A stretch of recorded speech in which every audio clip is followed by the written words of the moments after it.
So what I'm doing now, I'd like to differentiate how to find C7 from T1, because our ability to find Du14 is right under the Spanish process of C7, and then Du13 under T1. So we want to be able to differentiate clearly. So I'm going to hold one of the landmarks here to define where C7 and T1 meet. So on our patient here, if we want to be able to reach that area, I like to take both of my hands and depress the shoulders back a little bit, and then put some pressure down against where would the first rib might be. So when I go there, I know that everything above my fingers is rib free, right? So the first rib has to be below my fingers. That means that if I'm about here, okay, it might be C7, it might be C6. So I would like to go a little bit below and then push back.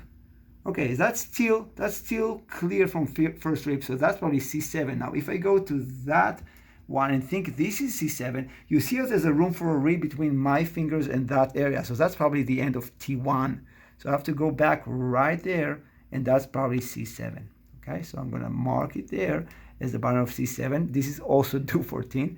And then we go back, T1 is going to be our Du13, right there between my fingers. And then T2 is right there. And then T3, that's our Du12. And that's going to conclude the Du-my as it relates to the spine. Let me see if I can get the sticker on. So again, T1, T2, T3, a little tight there on our person, but all right, I'm going to go with here.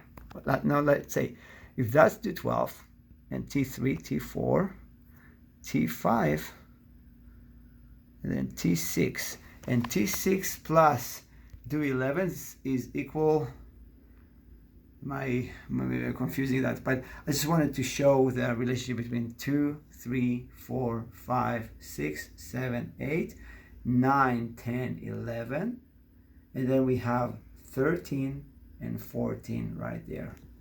Oh, my bad. 12, 13, and then 14. This is just the dew point I marked under the C7. And that will conclude our dew point for that area. I do want to make another note that is important. I think it's really important. To find Du15 and 16, I can't use a sticker, but I can at least demonstrate a little bit. So when we talk about the back of the neck, we have the skull. And as soon as we start to fall off the skull, we'll be able, if you take 2 or 3 fingers, you find the EOP. This is the external occipital protuberance. And when we find it, that's going to be the area where the skull meets the cervical spine, right? So Du16 is right in that crack, if you will, on the midline. That's Du16. Du15 is going to be on the, you can say, crack between C1 and C2. So how to find it? The spinous process of C2 is actually the first one that we can palpate when we go south from the occiput. So I'm going to go a little bit lower, and then right there I feel the spinous process of C2. C1 spinous process is too shallow, you can't feel it.